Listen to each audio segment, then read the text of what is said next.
قرآن مجید کی دو قسم کی ترتیبیں ہیں۔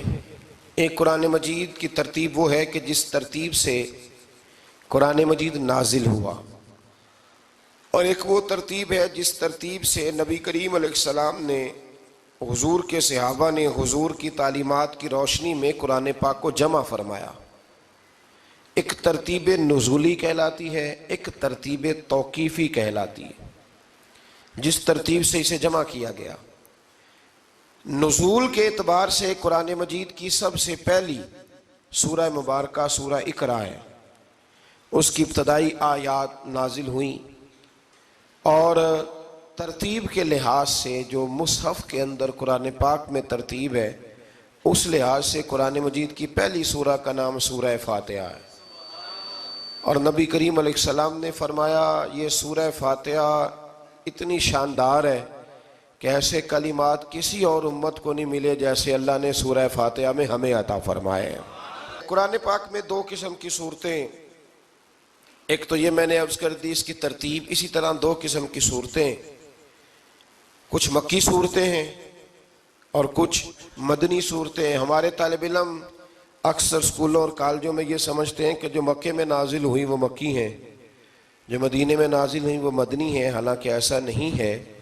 جو ہجرت سے پہلے نازل ہوئی وہ مکی ہیں، اور جو ہجرت کے بعد نازل ہوئی وہ مدنی ہیں۔ وہ آیت اگر بدر میں بھی نازل ہو نا، کچھ قرآن مجید کی آیات مختلف مقامات پر بھی نازل ہوئی ہیں، مختلف مقامات پر۔ حضور بدر میں تھے تو وہاں بھی قرآن مجید نازل ہوا، نبی کریم علیہ السلام احد میں تھے تو وہاں بھی قرآن پاک نازل ہوا۔ تو ترتیب یہ کی جائے گی کہ جو صورتیں ہجرت سے پہلے نازل ہوئیں وہ مکی ہیں، اور جو ہجرت کے بعد نازل ہوئیں وہ مدنی ہیں۔ سورہ فاتحہ کا آغاز اور قرآن مجید کی ہر سورت کا آغاز سوائے سورہ توبہ کے بسم اللہ شریف سے ہوتا ہے، اور نبی کریم علیہ السلام نے اتنا زور دیا کہ حضور فرمانے لگے دروازہ بند کرنے سے پہلے بھی بسم اللہ شریف پڑھا کرو، اور برتن ڈھانپنے سے پہلے بھی بسم اللہ شریف پڑھا کرو۔ نبی پاک علیہ السلام نے ہر جائز اور مستحسن کام سے قبل بسم اللہ شریف پڑھنے کو حکم دیا۔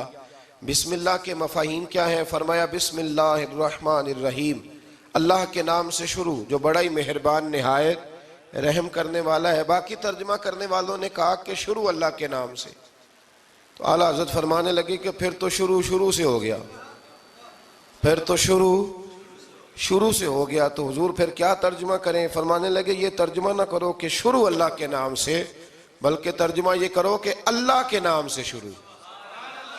یہ دیکھیں نا، سوچ ہے نا بزرگوں کی، اللہ کے نام سے، تاکہ واقعی اللہ کے نام سے شروع ہو۔ پھر ارشاد فرمایا الحمدللہ رب العالمین، تمام تعریفیں اللہ کے لیے جو تمام جہانوں کو پالنے والا ہے۔ جب انسان کو تھوڑا سا ترجمہ آتا ہو نا، اس کی تھوڑی توجہ ہو، اسے نماز پڑھنے کا بھی بڑا ہی مزہ آتا ہے۔ نبی کریم علیہ السلام فرماتے ہیں، رب فرماتا ہے یہ سورہ فاتحہ میرے اور میرے بندے کے درمیان آدھی آدھی ہے، آدھی میری ہے آدھی میرے بندے کی ہے۔ جب وہ کہتا ہے نا مالک یوم الدین، تو یہاں تک وہ میری تعریف کرتا ہے، ایاک نعبد و ایاک نستعین تک پہنچتا ہے، تو اب میرا اور اس کا آدھا آدھا کام شروع ہو جاتا ہے۔ پھر آگے میرا بندہ جب مجھ سے دعا مانگتا ہے تو یہ اس کے الفاظ ہیں جو میں اپنے فضل سے قبول فرمایا کرتا ہوں۔ تو ارشاد فرمایا تمام تعریفیں اللہ کے لیے جو تمام جہانوں کا پالنے والا ہے، الرحمن الرحیم، بڑا ہی مہربان ہے نہایت۔ یہ رحمان مبالغے کا صیغہ ہے، یعنی اتنا رحم کرنے والا کہ جتنا کوئی اور رحم نہ کر سکے، اس لیے اللہ ہی رحمان ہو سکتا ہے، بندہ کوئی رحمان نہیں ہو سکتا۔ بندے کو رحیم کہا جا سکتا ہے، نبی پاک رحیم ہے لیکن رحمان نہیں ہے، اس لیے کسی بھی انسان کا نام رحمان نہیں ہو سکتا۔ کسی دکان پر بعض اوقات لوگ نام رکھ لیتے ہیں رحمان بک ڈپو، تو یہ درست نہیں ہے۔ بندے کا نام رحمان نہیں ہو سکتا، عبد الرحمان، اس لیے کہ یہ لفظ رحمان خدا کے علاوہ کسی اور کے لیے بولنا درست نہیں ہے۔ پھر ارشاد فرمایا مالک یوم الدین، اللہ مالک ہے قیامت کے دن کا۔ تو یا اللہ آج کے دن کا مالک بھی تو ہی ہے۔ تو یہ جو خاص کر کہا مالک یوم الدین، اس کا معنی یہ ہے کہ یہاں کچھ لوگ عارضی طور بھی تو بعض چیزوں کے مالک ہیں نا، یہ زمین میری ہے، یہ گھڑی میری ہے، یہ گھر میرا ہے، یہ بچے میرے ہیں، عارضی طور پر بھی تو لوگ مالک ہیں، لیکن قیامت کے دن عارضی طور پر بھی کوئی مالک نہیں ہوگا۔ قیامت میں ساری بادشاہی فقط میرے اللہ کی ہوگی۔ بلکہ رب کریم فرمائے گا کہاں ہیں وہ لوگ جو دنیا میں بادشاہ بنا کرتے تھے، کدھر ہے؟ بڑے بڑے کج کلا جو کہتے تھے کہ ہم اٹھتے ہیں تو لوگ اٹھتے ہیں، بیٹھتے ہیں تو دنیا بیٹھ جاتی، وہ کہاں ہے؟ جب کوئی نہیں بولے گا تو رب فرمائے گا للہ الواحد القہار، آج ایک رب واحد اور قہار کی حکمرانی ہے۔ پھر ارشاد فرمایا ایاک نعبد و ایاک نستعین، بے شک ہم تیری ہی عبادت کرتے ہیں اور تجھی سے مدد چاہتے ہیں۔ عبادت بھی اللہ کی ہے اور مدد بھی، یہ جو بندوں کے ذریعے بعض اوقات مدد ہوتی ہے تو یہ مدد بھی اللہ کی ہے، یہ مدد بھی اللہ کی ہے۔ یہ کسی بندے نے مائک بنایا ہے جس کی مدد سے آپ تک آواز جا رہی ہے، تو اس کو عقل کس نے دی تھی بنانے کی؟ تو پھر مدد کس کی ہوئی؟ اللہ کی۔ تو دنیا میں کوئی بھی جو مدد کرتا ہے وہ اللہ کے ولی کریں، نبی کرے، پیغمبر کریں، تو وہ مدد کس کی ہے؟ اللہ کی، اس لیے کہ وہ ذاتی طور پر کچھ بھی نہیں کر سکتے، اگر اللہ انہیں توفیق نہ دے وہ کسی کی مدد نہیں کر سکتے۔ تو ایاک نعبد و ایاک نستعین، ہم تیری ہی عبادت کرتے ہیں، تجھی سے مدد چاہتے ہیں۔ اہدنا الصراط المستقیم، اے اللہ ہمیں سیدھا راستہ دکھا۔ کون سا راستہ سیدھا ہے؟ کون سا راستہ سیدھا ہے؟ تو اللہ نے خود ہی فرمایا ایسے ہی نہ بھٹک جانا، راستہ سیدھا وہ ہے صراط الذین انعمت علیہم، ان لوگوں کا راستہ سیدھا ہے جن پر اللہ نے انعام فرمایا ہے۔ اور وہ کون ہے؟ قرآن مجید نے خود فرمایا انعم اللہ علیہم من النبیین والصدیقین والشہداء والصالحین، وہ نبی ہیں، صدیق ہیں، شہید ہیں اور نیک لوگ ہیں۔ فرمایا اپنی مرضی کے راستے پہ چلو گے تو بھٹک جاؤ گے، رب کی بارگاہ میں سوال کرنا کہ وہ تمہیں نبیوں کے، صدیقوں کے، شہیدوں کے اور نیک لوگوں کے راستے پہ چلائے۔ غیر المغضوب علیہم ولا الضالین، نہ ان لوگوں کے راستے پہ چلا جن پر تیرا غضب ہوا، اور نہ ان کے راستے پہ چلا جن پر تو ناراض ہوا، جنہیں تو نے گمراہ کیا، ان لوگوں کے راستے پہ نہ چلا، بلکہ ان لوگوں کے راستے پہ چلا جن پر تیرا انعام ہوا۔ یہ جو لوگ ہیں نا مغضوب علیہم ولا الضالین، ایک گروہ یہودیوں کا ہے اور ایک عیسائیوں کا ہے۔ کہا جا رہا ہے یا اللہ نہ یہودیوں کے راستے پہ چلا اور نہ عیسائیوں کے راستے پہ چلا، ہمیں تو ابو بکر صدیق کے راستے پہ چلا، ہمیں تو عمر فاروق کے راستے پہ چلا، عثمان غنی، مولا علی اور جناب ابو ہریرہ کے راستے پہ چلا۔ سورہ بقرہ یہ قرآن مجید کی سب سے بڑی سورہ ہے۔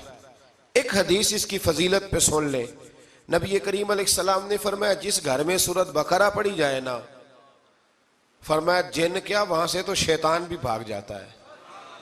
سورہ بقرہ گھروں میں پڑھیں، یہ سب سے بڑا تعویذ ہے۔ اگر گھر میں جنات ہوں، کوئی آسیب ہوں، اور یہ وہ والا تعویذ ہے جو مدینے والے رسول نے عطا فرمایا ہے۔ یہ سب سے بڑی سورہ ہے۔ مفسرین فرماتے ہیں اگر کوئی استدلال کی قوت رکھتا ہو تو ایک 100 چیز کا اللہ نے حکم دیا ہے، بلکہ امام اعظم فرماتے ہیں 100 تھوڑی ہے، میری نظر سے پڑھو تو 1000 چیزوں کا حکم دیا ہے، 1000 سے منع کیا ہے، اور 1000 قسم کی نصیحتیں اللہ کریم نے سورہ بقرہ کے اندر فرمائی ہیں۔ اس سورہ مبارکہ کا جو پہلا رکوع ہے نا، اس میں جو سب سے پہلی آیت ہے وہ ہے الف لام میم، ان کو کہتے ہیں حروف مقطعات۔ پہلا لفظ ہی جب کوئی قرآن مجید کا پڑھتا ہے نا، بہت بڑا عالم، فاضل، بہت بڑا محدث، تو اسے یہ کہنا پڑتا ہے کہ میں نہیں جانتا، اللہ جانتا ہے یا اللہ کا رسول جانتا ہے۔ الف لام میم کا معنی ہم نہیں جانتے، اللہ جانے یا اللہ کا رسول جانے، یا جس کو وہ دونوں بتا دیں وہ جانتا ہے، ورنہ یہ اللہ اور اس کے رسول کا راز ہے۔ یہ آگے ارشاد فرمایا ذالک الکتاب لا ریب فیہ، یہ وہ عظیم کتاب ہے جس میں شک کی کوئی گنجائش نہیں ہے۔ ھدی للمتقین، یہ ہدایت ہے پرہیزگاروں کے لیے۔ سوال یہ ہوتا تھا کہ یا اللہ جو متقی پرہیزگار ہیں وہ تو پہلے ہی ہدایت پہ ہیں، تو قرآن بھی اگر انہیں ہدایت دے گا تو پھر جو گناہگار ہیں ان کی ہدایت کہاں ہے؟ تو اس آیہ مقدسہ کا معنی مفسرین نے یہ بیان فرمایا ہے کہ مطلب اس کا یہ ہے کہ قرآن ہدایت دیتا سب کو ہے، لیکن اس سے ہدایت حاصل متقی لوگ کرتے ہیں۔ بارش برستی ہے نا سب جگہوں پہ، لیکن اگر کسی نے فرش کرایا ہو، ٹائلیں لگوائی ہو، تو وہاں پھل پھول اگ سکتے ہیں، سبزہ اگ سکتا ہے، اس کے لیے زمین کا زرخیز ہونا شرط ہے۔ قرآن مجید سب کو ہدایت دیتا ہے، لیکن قرآن مجید سے ہدایت لیتے وہ ہیں جنہیں اللہ نے تقوی والا دل عطا فرمایا ہے، ڈرنے والا دل دیا ہے۔ آگے جو آیات ہیں نا 5، ان میں اللہ تبارک و تعالیٰ نے متقی لوگوں کی فضیلت بیان کی ہے، نشانیاں بیان کی ہیں کہ وہ کون ہوتے ہیں۔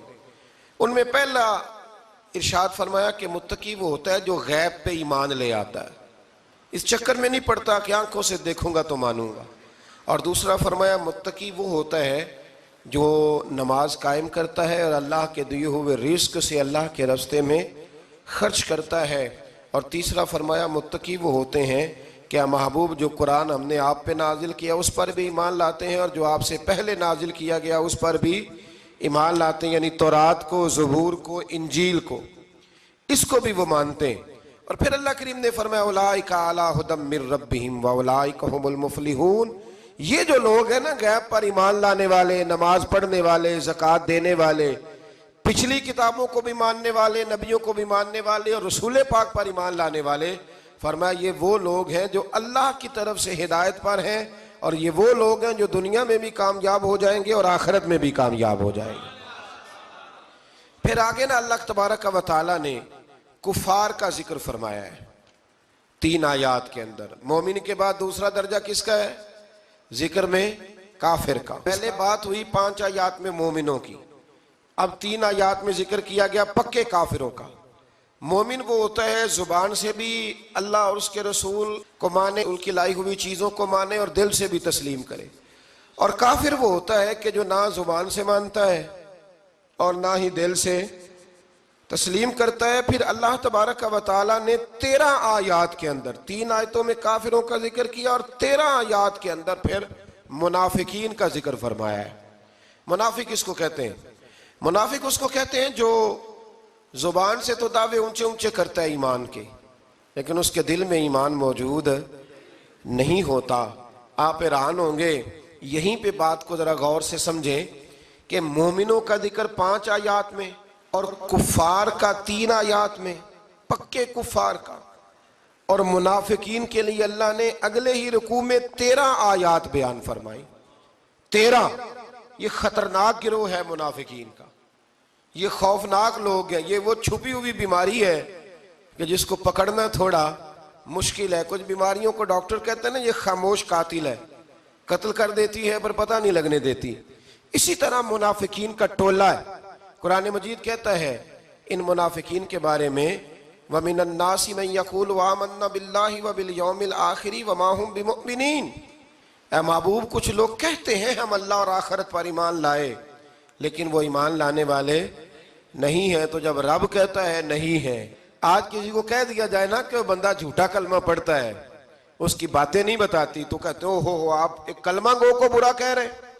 تو یہاں تو اللہ ان کے کلمے کا بھی اعلان فرما رہا ہے اور ان کے نفاق کا بھی اعلان 13 آیات میں، اور رب فرماتا ہے یخادعون اللہ والذین آمنوا وما یخدعون الا انفسهم وما یشعرون، فرمایا وہ اللہ کو دھوکہ دینا چاہتے ہیں مومنوں کو، حالانکہ نہیں دھوکہ دیتے مگر اپنی ہی جانوں کو، انہیں شعور ہی نہیں۔ اللہ تبارک و تعالیٰ نے 13 آیات کے اندر، مکہ مکرمہ میں منافق کوئی نہیں تھا جب تک حضور نے ہجرت نہیں کی تھی۔ کیوں؟ اس لیے کہ وہاں جو کلمہ پڑھتا تھا اسے مار کھانی پڑتی تھی۔ تو کسی کو کیا مصیبت پڑی تھی جھوٹا کلمہ پڑھ کے مار کھائے؟ مدینے میں جب اسلامی حکومت قائم ہو گئی نا، تو کچھ لوگوں نے اسلامی حکومت سے فائدہ لینے کے لیے جھوٹے موٹے کلمے پڑھ لیے، اندر کفر رکھتے تھے، اوپر سے اظہار اسلام کرتے تھے۔ تو رب فرماتا ہے کہ ان کا یہ ایمان قابل قبول نہیں ہے۔ تو یا اللہ پھر کس کا ایمان قابل قبول ہے؟ تو اللہ کریم نے فرمایا وَإِذَا قِيلَ لَهُمْ آمِنُوا كَمَا آمَنَ النَّاسِ، جب ان سے کہا جاتا ہے نا اس طرح ایمان لاؤ جس طرح دوسرے لوگ لائے، یعنی ابو بکر صدیق کی طرح ایمان لاؤ، عمر فاروق کی طرح ایمان لاؤ، عثمان غنی کی طرح، مولا علی کی طرح، بلال حبشی کی طرح، تو کیا جواب دیتے ہیں؟ قَالُوا أَنُؤْمِنُوا كَمَا آمَنَ السُّفَهَاءُ، کیا اس طرح ایمان لائے جس طرح یہ بیوقوف ایمان لائے؟ الا انہم ہم السفہاء، اللہ فرماتا ہے خبردار بے شک وہی بیوقوف ہے، ولیکن لا یعلمون، لیکن انہیں اس کا علم نہیں ہے۔ وہ کہا کرتے تھے کہ یہ تو بیوقوف ہے معاذ اللہ۔ ابو بکر صدیق نے سارا ہی مال دے دیا نبی پاک کو، عمر فاروق نے آدھا دے دیا، مولا علی نے سارا کچھ حضور کے نام کر دیا، عثمان جو کماتے محنت کے ساتھ وہ سارا وہاں جا کے پیش کر دیتے، تو بیوقوفی ہے۔ آج بھی کچھ لوگ کہتے ہیں کلمہ پڑھنا چاہیے سیدھا سیدھا۔ یہ کیا بات ہو گئی کہ اب بندہ مسیتڑی ہو جائے؟ کاروبار بھی تو کرنا ہے نا، نماز روزہ بھی تو بیوقوفی ہے۔ اللہ جواب دیتا ہے، فرمایا الا انہم هم السفہاء، خبردار بیوقوف تو تم ہو کہ میرے محبوب کی شریعت کا، دین کا، روحانیت کا سورج چمک رہا اور تم نے فیض ہی کوئی نہیں حاصل کیا۔ تو میرے بھائیوں، صحابہ کا ایمان وہ ایمان ہے، اہل بیت نبوت کا وہ ایمان ہے کہ اللہ کو ایمان بھی وہ والا پسند ہے جو حضور کے غلاموں جیسا ایمان ہو۔ اللہ تبارک و تعالیٰ نے منافقین کا ذکر فرمایا تو پھر اللہ کریم نے فرمایا یہ تو وہ بیوقوف لوگ ہیں اس آدمی کی طرح جو آگ جب پوری جلا لیتا ہے نا، روشنی پھیل جاتی ہے تو پھر اللہ اس کا نور لے جاتا ہے۔ انہوں نے بھی چلاکیاں کر کے تھوڑا سا ماحول بنایا تھا تو اللہ نے ان کے سارے پردے کھول دیے، ان کے پاس کچھ باقی بچا، ان کے پردے کھول گئے۔ رسول کریم علیہ السلام کی بارگاہ میں نا ایک دن ان منافقین نے شرارت کر دی۔ منافقین نے شرارت کیا کی؟ جب حضور صلی اللہ علیہ وسلم نے فرمایا نا پوچھو جو پوچھنا ہے، تو امام راضی کہتے ہیں یہ پیچھے نمازیں پڑھتے تھے، یہ 313 تھے حضور کے پیچھے۔ اگر مدینے میں رہ کے منافق ہو سکتے ہیں تو باقی ملکوں میں بھی تو ہو ہی سکتے ہیں نا جی۔ حضور کے پیچھے نمازیں پڑھتے تھے تو ایک دن کہنے لگے نہیں یہ کہتے ہیں جو مرضی پوچھو تو ہم پیچھے نمازیں پڑھتے ہیں، ہمارا انہیں پتہ نہیں۔ جب یہ اعتراض کیا نا حضور کے علم پر، آپ سمجھ لیں کہ حضور کے علم پر اعتراض کرنا طریقہ کس کا ہے؟ طریقہ کس کا ہے حضور کے علم مبارک پر اعتراض کرنا؟ کہنے لگے پیچھے نمازیں پڑھتے انہیں پتہ ہی نہیں۔ جب یہ کہا تو اللہ کے رسول نے نا، جمعے والا دن تھا، حضور نے فرمایا میرے علم پر اعتراض کرتے ہو؟ 70 بندے نام لے کر اور ولدیتیں لے کر، بلکہ بہت سارے ایسے تھے جنہیں کنفرم ہو گیا کہ ولدیت اصل میں ہے کیا، انہیں طے ہو گیا۔ حضور کے بے ادب کے لیے یہ طے کرنا بھی مشکل ہوتا ہے نا، طے ہو گیا کہ ولدیت ہے کیا۔ 70 بندے نام لے کے حضور نے مسجد نبی سے نکال دیے، فرمایا یا فلاں بن فلاں قم فخرج فإنک منافق، او فلاں کے بیٹے فلاں کھڑا ہو جا، نکل جا تو منافق ہے۔ حضور نے 70 بندے نکال دیے۔ اب 70 بندے اکٹھے گلی میں نکلیں تو رش تو پڑ جاتا ہے نا۔ حضرت عمر فاروق لیٹ ہو گئے، جمعے میں آ رہے تھے، ان کو جاتے ہوئے دیکھا تو عمر فاروق فرمانے لگے جمعہ ہو گیا ہے بھئی، 70 بندے نکل آئے باہر، جمعہ ہو گیا ہے۔ تو ایک منافق کہنے لگا تھا کہ نہیں حضور نے نکال دیا، تو عبداللہ بن ابی سلول جو ان کا سربراہ تھا نا، وہ کہنے لگا چپ کر۔ حضرت عمر سے کہنے لگا ہاں جی ہو گیا ہے۔ وہ بھی کہنے لگا تھا نہیں ہوا، ہمیں نکال دیا گیا ہے۔ تو یہ سردار بولا، کہنے لگا ہو گیا ہے۔ حضرت عمر کہنے لگا چلو جمعہ ہو گیا تو جا کے اندر حضور کی زیارت ہی کر لیتا ہوں، لیٹ تو ہو ہی گیا ہوں۔ حضرت عمر اندر چلے گئے تو پیچھے سے وہ منافقین اپنے سردار سے کہنے لگے کہ 2 منٹ میں عمر کو پتہ چل جائے گا کہ تم نے جھوٹ بولا ہے۔ عمر کو جا کے پتہ چل جائے، کہنے لگا بڑے پاگل ہو، میں نے تمہاری جان بچائی ہے، نبی پاک نے تو مسجد سے نکالا ہے نا۔ تو عمر کو پتہ چل جاتا نا ہم منافق ہیں، تو ابو بکر بھی مسجد میں تھے، علی بھی مسجد میں تھے، عثمان بھی مسجد میں تھے، بچانے والا ہی کوئی نہیں تھا۔ عمر نے تلوار لے کے تو دنیا سے ہی نکال دینا تھا، تو میں نے جان بچائی ہے، آپ جائیں گے نا اندر تو حضور ٹھنڈا کر دیں گے، فرمائیں گے چلو میں نے نکال جو دیا ہے۔ تو یہ وہ منافقین کی جماعت ہے۔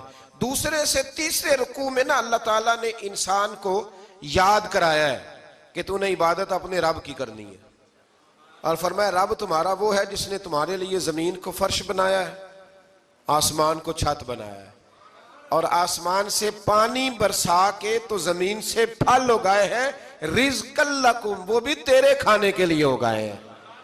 وہ جو آسمان سے بارش برسا کے زمین سے سبز اور پھل اگائے ہیں تو وہ بھی تیرے لیے۔ جب سارا کچھ تیرے لیے بنایا تو بھی تو عبادت کرنا اپنے رب کی، پھر کسی کو اس کا شریک نہ ٹھہرا۔ ایک چیلنج بھی کیا قرآن مجید نے اس رکوع کے اندر،